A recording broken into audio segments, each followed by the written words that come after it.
All right. Heneu, good seeing you again. You are the first guest with a PhD in neuroscience. Great. Pleasure to be here. Good to see you again, all the way from Chicago. It's been a while Yes, since we caught up.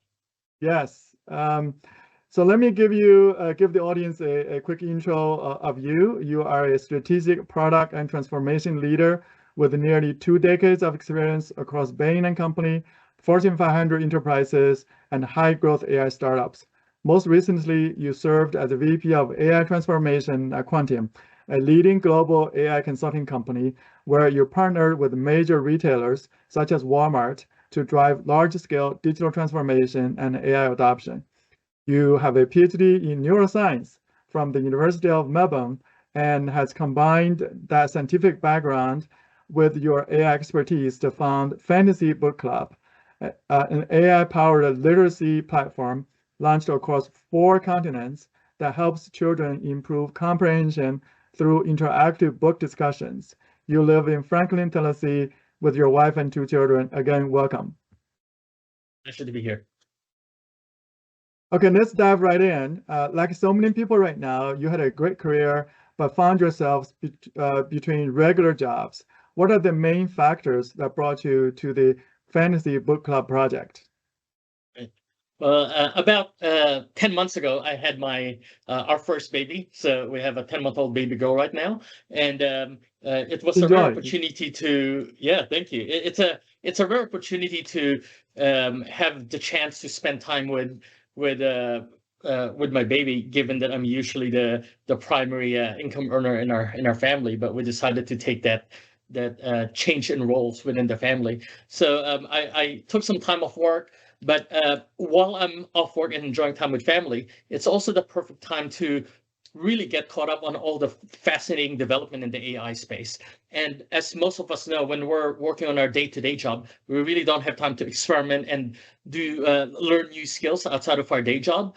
And so the ability to carve out that time and build something that was a passion project was such a great opportunity. And in particular, literature or literature engagement has never necessarily been a passion of mine. I actually grew up and as you would imagine, in an Asian household where the emphasis has always been on math and science and other STEM projects. But about 2 years ago, we adopted our son, who was 9 years old at the time, and it became very clear through some of the challenges that he's had through moving many different schools before he came to us that literacy challenges affects every aspect of your life and of your academics. That's where we as a family really focus in on how do we coach and help support our son through improving his literacy skills. And that is where I came across all of these different concepts around social learning and how you use discussions as a way to improve reading comprehension, as opposed to the usual passive reading methods that we employ through our education system. Wow, what a fascinating story, and I'm Yeah. sure your sons are grateful that you have him in your household and show him such love and caring. That's great. What goals do you have in mind when you decided that you would start this project? Yeah. So as many parents have looked in the market for software solutions around literacy from a young age, what we found is that there are a lot of solutions out there that help kids with early literacy, like learning phonics, recognizing characters, being able to follow along and read. Past that point, there's not that many solutions to actually help kids comprehend what they're reading, right? So once you're able to do basic reading, decoding characters, reading them out loud, actually understanding and making sense of the meaning of that text and inferring your own point of view is not something that is easy to develop unless if you're able to foster a love for reading. And then really you're leaving it into the hands of your children to be able to engage in reading, and hopefully they're thinking about all the right questions and they're discussing it internally. In the past, there have been a lot of book clubs where people would meet in person and have these discussions. But these days, kids just don't have the time. They are so focused on just getting their homework done, after school activities, And even if they do have time to discuss some of the books that they're reading with parents, their parents probably don't have time to read those same books that their kids are reading. And so my goal has been to develop a solution that is able to engage kids at that level, to discuss the books that they are reading and ask them deeper questions than maybe what maybe apparent at the surface. Yeah, that's Okay. your daughter? Sorry, I do have to clip that out. Correct. That was my son. Sorry. Okay. Yeah. Do you want to talk about your second goal? Yeah. Yeah, so that was my first goal, to build that literacy engagement solution. The second one was to be able to have hands-on experience in actually building AI software, AI tools myself. I've always worked in the commercial and strategy side of AI consulting, and have always wanted to be able to have the chance to build something with my bare hands. And in the past, the barrier to entry for doing something like that obviously would be months and months of training in years of experience. But with the advent of AI assisted coding, that was something I was able to do in weeks. So that's a pretty amazing opportunity, and really levels the playing field for non-technical founders such as myself. Well, yeah, that is definitely groundbreaking, right? So talk to us about the specific actions you have taken so far, as you said, especially as someone have not coded before. Yeah, the main breakthrough, I would say, through AI assisted coding, or as some people would call it, vibe coding, is that it dramatically reduces time to market for a new product and lowers the development cost, so that you can take an idea, take it to market, and test it with users or with partners almost at no cost. So this project was something that I estimated, if I hired a team of freelancers through a platform like Fiverr, for example, to cost somewhere between $50,000 to $100,000 with a small team for about 6 to 12 weeks. Basically, through some sweat equity of my own time, it costed me less than $500, right? And I was able to go to market in about 6 weeks. And so how the journey started is, for someone who's never deployed a software directly himself, I started off with web-based tools. So these are the ones that you would see in the market right now as the typical vibe coding tools, like Bolt, Replit, V0. These are very easy to use. You don't even have to set up a development environment yourself, because they're all web-based. And with something like that, I was able to develop an MVP by plugging together some off-the-shelf chatbots to replicate the interactions that I want. So in 3 days, I was able to force myself to go and take this product and test it out with teachers, with parents, and get some really early feedback. At that point, obviously, there are a lot of holes in the system, but you could start to see what parts of the solution resonates and who it resonates with. And I had enough of a thesis to then invest the time to go and build it. And at that point, you want to then move away from a web-based vibe coding tool to something much more sophisticated. So in my case, Cursor, but there are other tools like Windsurf, where you are actually much more involved in the code and you're working in a local development environment. The difference with that is you have a lot of finer control on how the software is built, and are able to just get exactly what you wanted in your mind and replicate it as a product. The difference going from something like Bolt to Cursor is like building with Lego as opposed to building with clay. All of a sudden, you're really shaping into how you want it. But the barrier, the learning curve is much higher. And often I have seen many people, including myself, found the first week, the first feature development using something like Cursor, if you've never coded before, potentially a bit of a bottleneck, or maybe even might cost you to give up, because you'll just stumble through all the basic issues of setting up the environment in your laptop and debugging basic issues.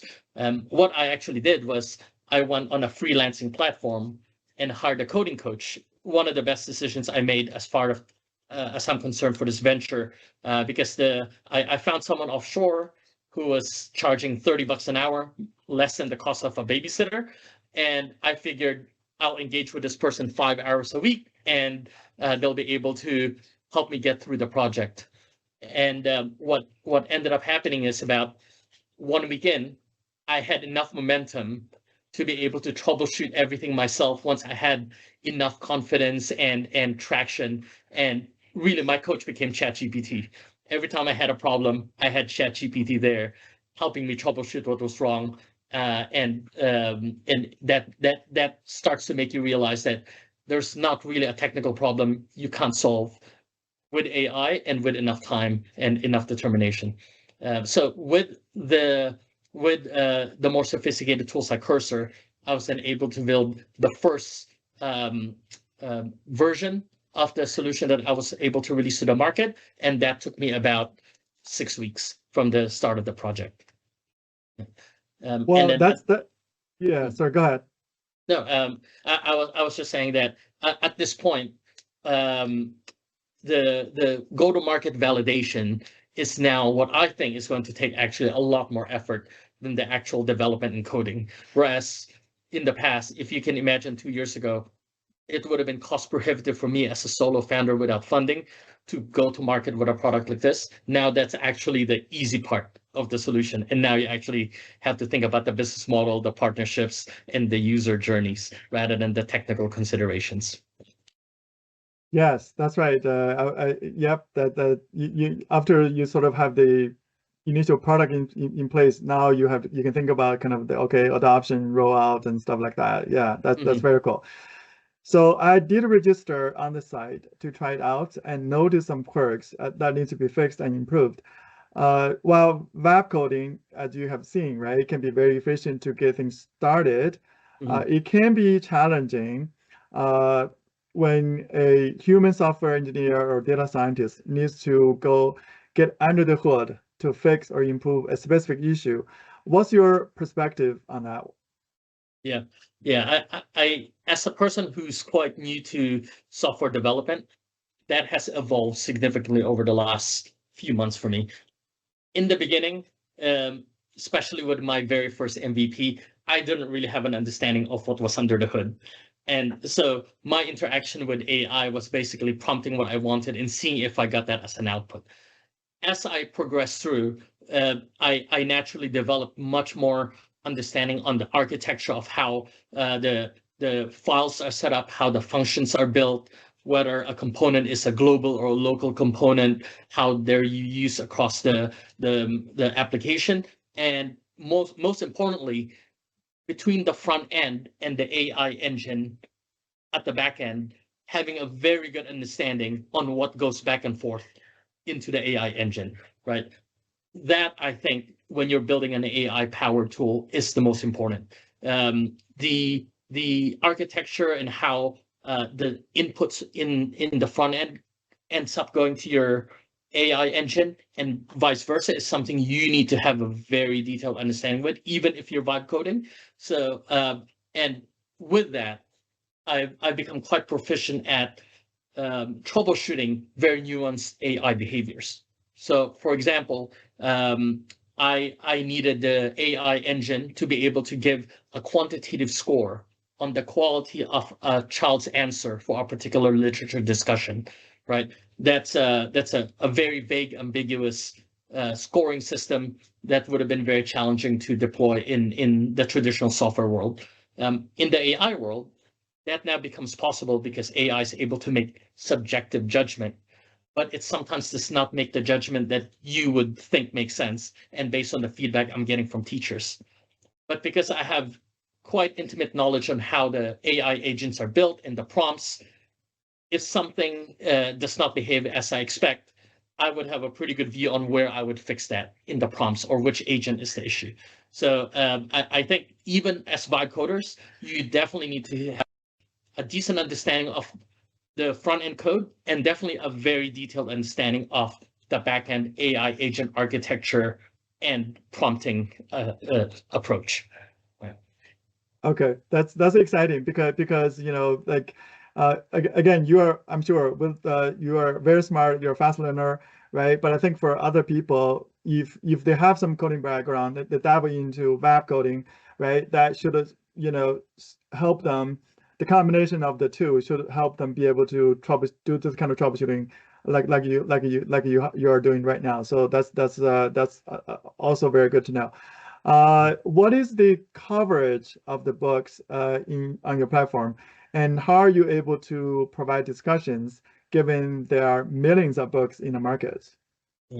Yeah, the AI platform has a relatively standard RAG framework in the backend, right? Retrieval augmented generation, so that it's able to go onto various proprietary and open source repositories and extract information about a particular book when you're discussing that book.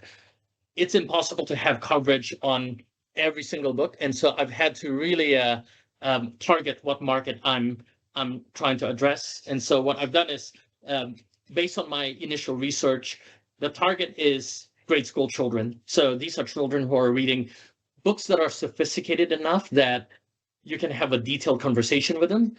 So it's, for example, not really that productive to have a detailed conversation with like a 5-page picture book, right?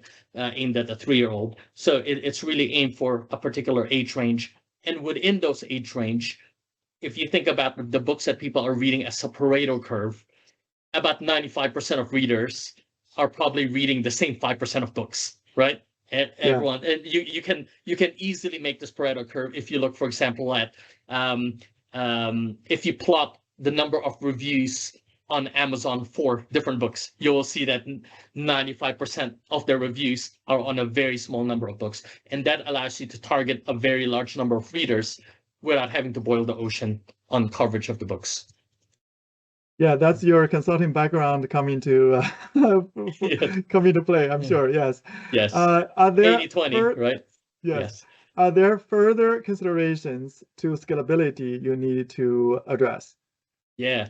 The cost of the LLM is the most significant scalability factor that, as this solution expands and has more users, I will need to address, because that is very much a variable cost. Unlike most software infrastructure costs, which are a relatively fixed cost and you can handle a lot of volume, it's quite a linear relationship on your token costs for the LLM versus the number of users.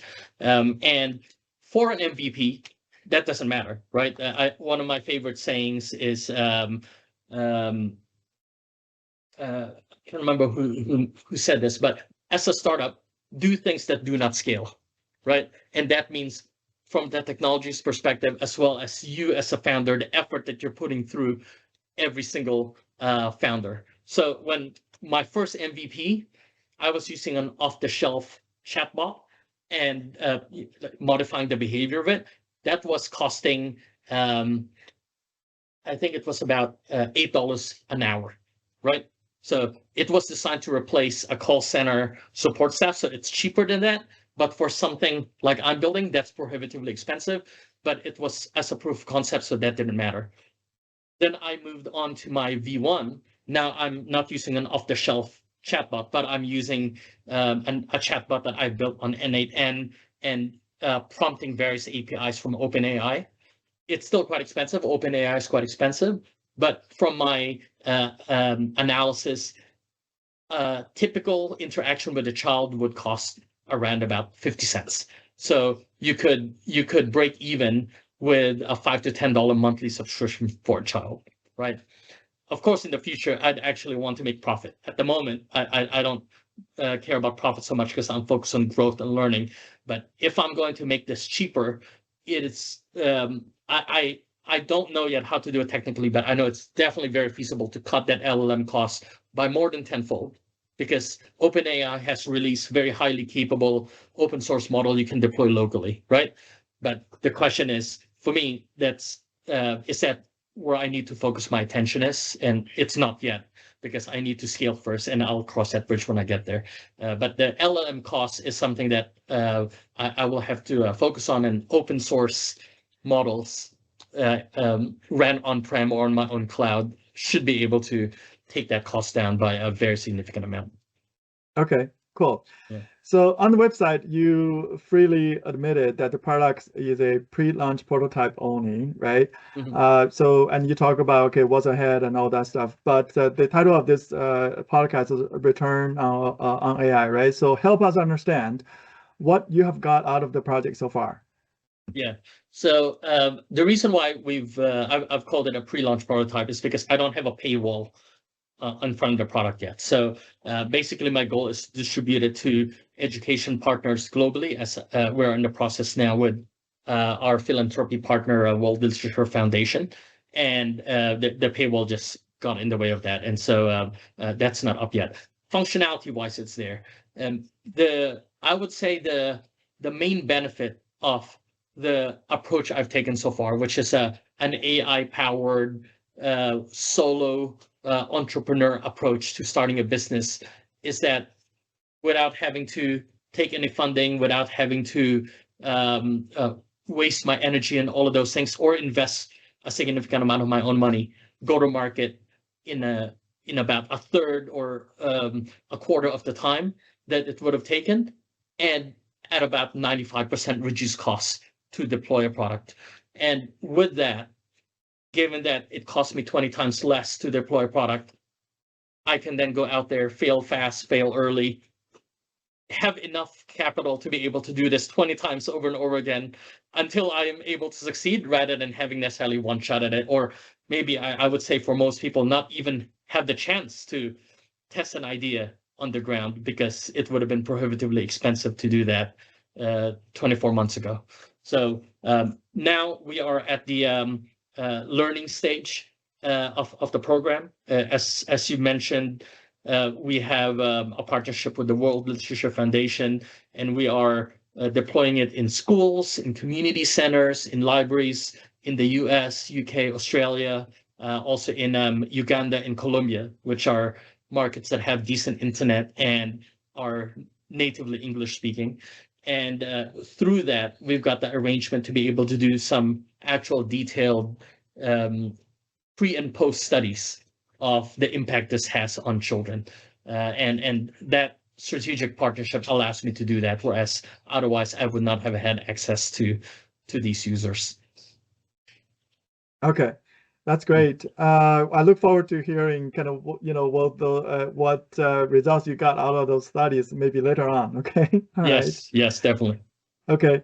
Last couple questions. In what ways have you building an AI-powered tool simpler versus more complicated than traditional software?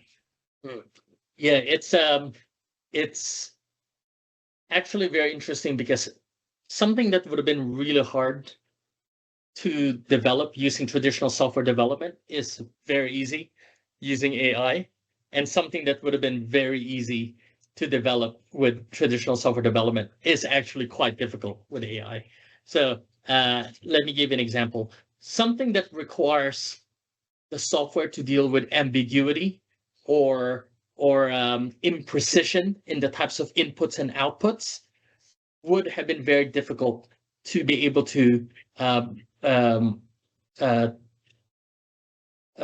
up a workflow within traditional software. So, for example, when the AI companion asks the child in Macbeth, what are the how do you think Macbeth reacted to him meeting the witches and giving him the prophecy?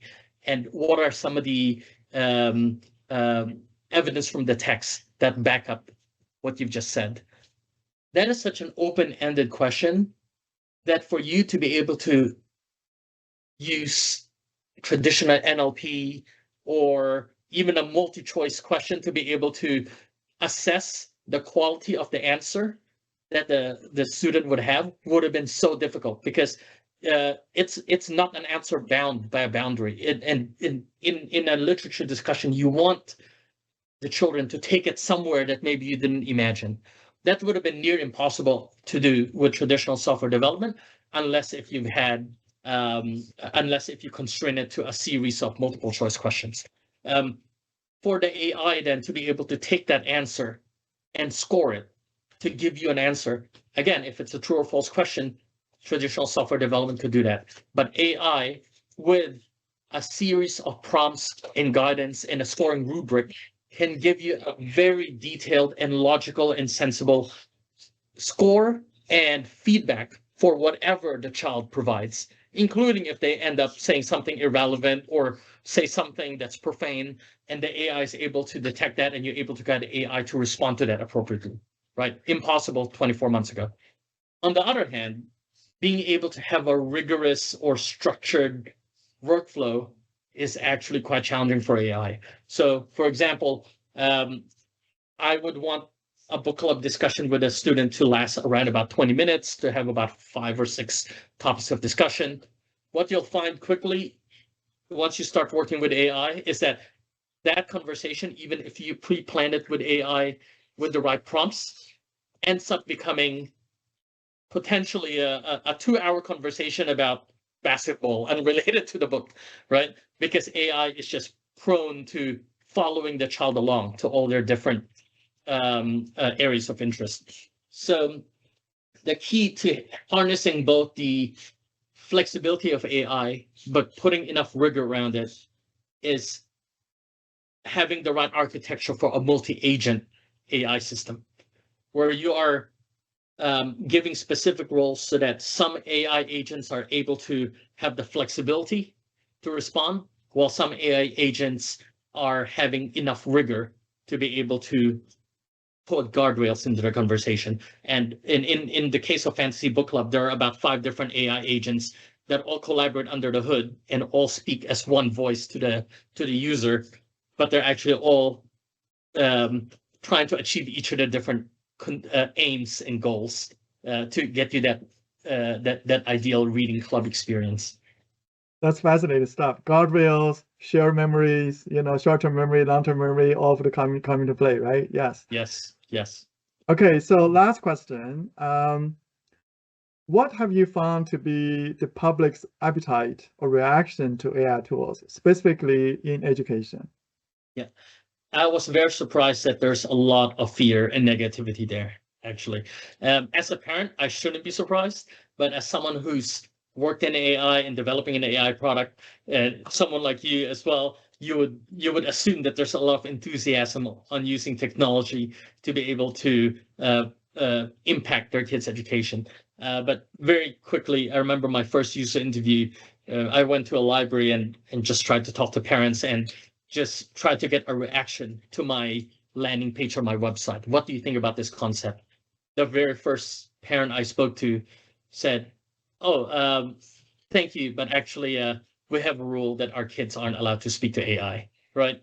And I thought in the beginning that was a one-off isolated view, and then found that actually a lot of teachers might feel that way. Education systems are scared of that risk of where the AI might take the conversation that's out of the control. As I mentioned, AI is quite hard to control, and people hear these horror stories about people having off the rails conversations with ChatGPT. In our case, it is much easier to put safeguards around Fantasy Book Club than it is for ChatGPT, because ChatGPT is meant to cover anything and everything someone wants to talk about. But in terms of Fantasy Book Club, you're able to much more rigorously constrain a certain topic for conversation, and so that prevents kids from diverting the conversation somewhere where you don't want it to.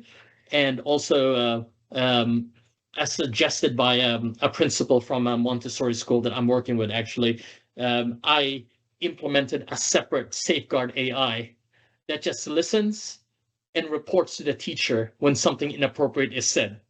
and that means a teacher can go down a log of all the sessions, and there'll be a flag to say, "Warning, Andrew was messing around and saying inappropriate comments to this AI character," right? And give you specific quotes of what he said. So those guardrails are really important for people to even consider using the software. And so I feel like we've at least addressed those major objections through the use of other AI tools. but there's definitely still a lot of concern about what AI could mean in education. And that's why a partnership with a credible organization like the World Literature Foundation is critical for us to be able to get into schools, try this out, and prove out the value.